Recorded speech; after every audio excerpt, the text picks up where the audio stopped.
Magandang araw. Ako nga pala si Leandre Ligano. Narito ako para ating talakayin ang kwento ng Ibong Adarna.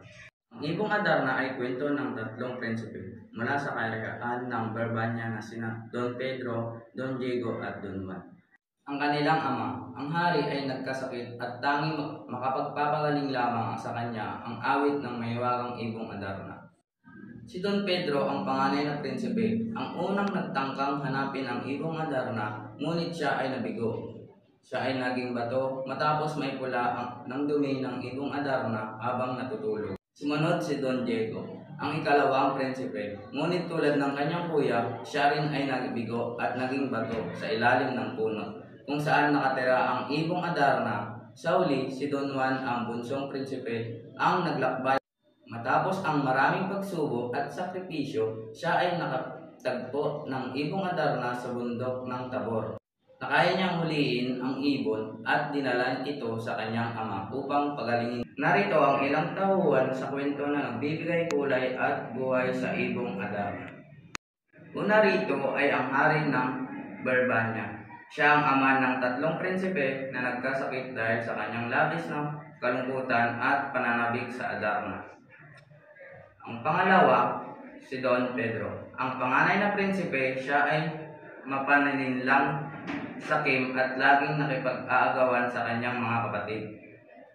Pangatlo, Don Diego. Ang ikalawang prinsipe, siya ay mahina ang loob at laging sumusunod sa mga utos ng kanyang kuya na si Pedro. Sunod naman rito, ang bunsong prinsipe. Siya ay matapang, matapat at nagtagumpay sa paghahanap ng Ibong Adarna. Pinagtiisan niya ang maraming hirap upang matupad ang kanyang misyon. Sumunod naman dito ang Ibong Adarna, isang mahiwagang ibon na may kagalingang awit. Ang kanyang 7 awit ay may kapangyarihan magpagaling at magbago ng anyo ng isang tao. Narito naman ang ilang mahalagang eksena sa Ibong Adarna na nagpapakita ng tema at mensahe ng kwento.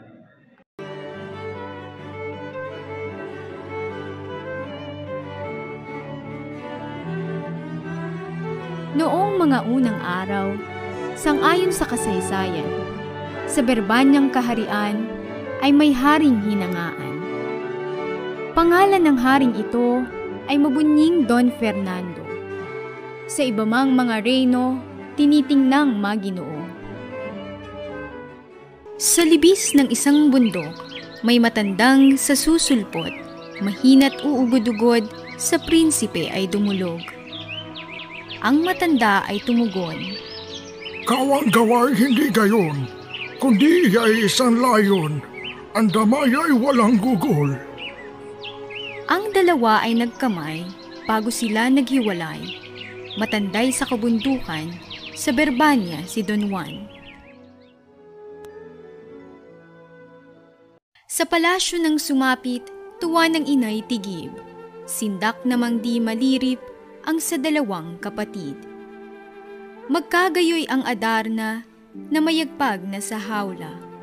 Balahibong pangit niya'y hinalinhan ng maganda. Umawit na ng matamis, kawili-wili ang tinig, mga matang may pag-ibig sa monarka nakatitig.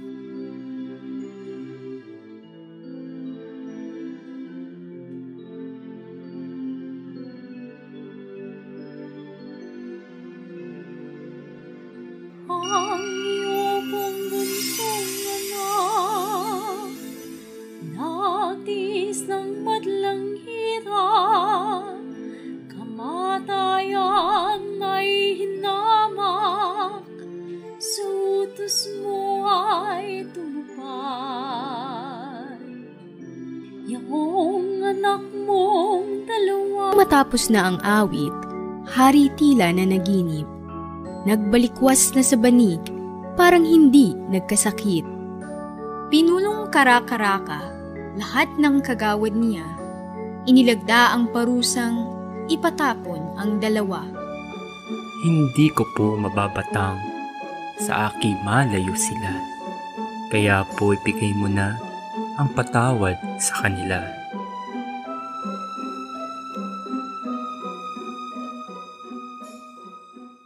Muling ipinagpatuloy ng hari ang panunungkol. Kahari ay mahinahot, ang lahat na'y umaayon.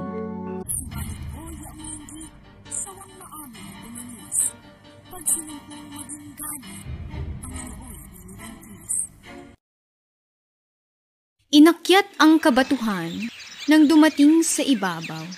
Sa gitna ng kasabikan ay may balong na tagpuan. Si Don Juan ay nagwika, Balong ito'y may hiwaga. Ang mabuting gawin kaya'y lusungit ng maunawa. nagtali na niyong lubid at sa baloy napasilid. Ang baon sa puso't dibdib, humanda sa masasapit.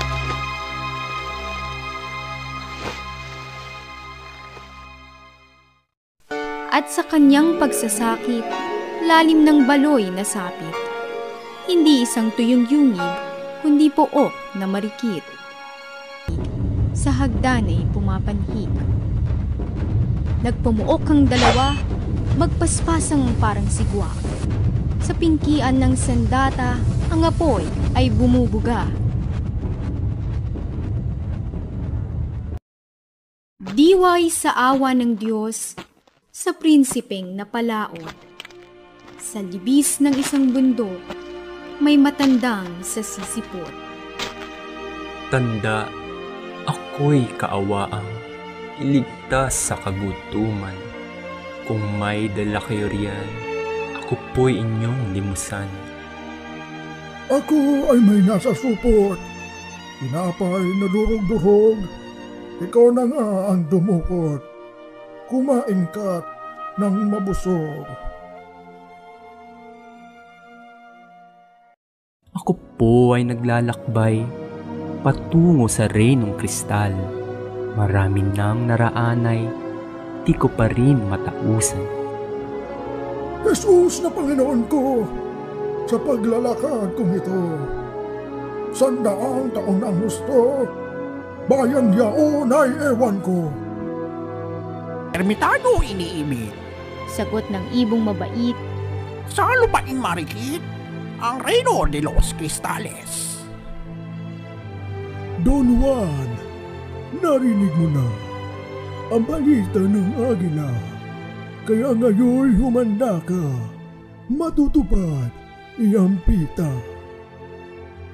kila'y pinaghanda rin ng ermitanyong magiliw. At mahigpit na nagbiling, ang prinsipe dooy dalhin.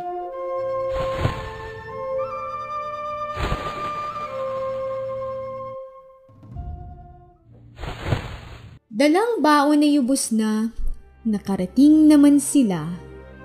Sa banyo ni Doña Mariang, tubig ay kaaya-aya.